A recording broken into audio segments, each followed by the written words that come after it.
warahmatullahi wabarakatuh. Perkenalkan, nama saya Via Kotrunada, NIM 2041050101111.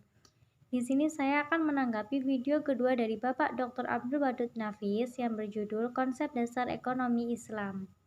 Sebelum mengkaji lebih jauh, kita harus mengetahui dulu definisi dari ekonomi Islam.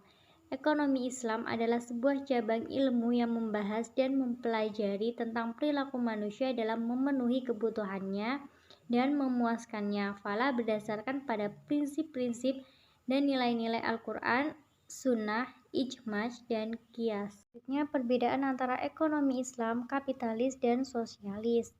Yang pertama, ekonomi Islam bersumber dari Al-Quran, Sunnah, Ijtihad ulama. Yang kedua, untuk mencapai kesuksesan dengan syariat Islam. Yang ketiga, kepemilikan individu dan umum secara nisbi.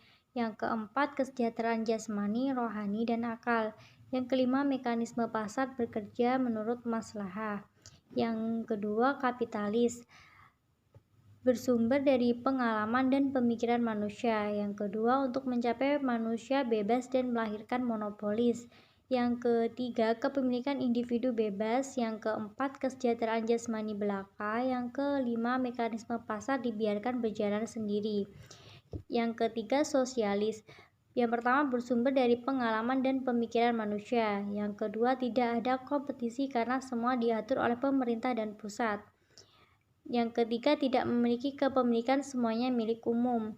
Yang keempat, kesejahteraan jasmani belaka. Yang kelima, mekanisme pasar dibiarkan berjalan sesuai pemerintah. Hukum ekonomi Islam dibagi menjadi 4. Yang pertama, Al-Quran. Yang kedua, Al-Sunnah. Yang ketiga, Al-Ijma'. Yang keempat, Al-Qiyas.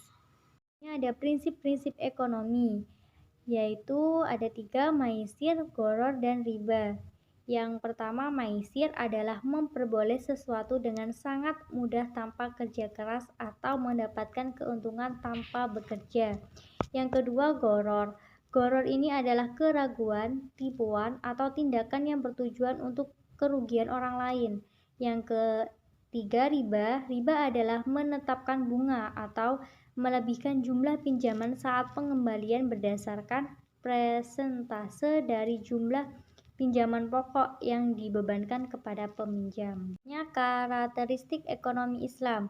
Yang pertama, ekonomi Islam terikat dengan akidah, syariah, dan akhlak. Yang kedua, harta kepunyaan Allah dan manusia sebagai khalifah. Yang ketiga, larangan maisir, horor, dan riba. Yang keempat, keadilan dan keseimbangan dalam melindungi kepentingan individu dan masyarakat. Yang kelima, keseimbangan antara kerohanian dan kebendaan. Yang keenam, bimbingan dan konsumsi. Yang ketujuh, petunjuk investasi. Yang kedelapan, zakat. Itu saja yang bisa saya jelaskan, kurang lebihnya saya mohon maaf. Wassalamualaikum warahmatullahi wabarakatuh.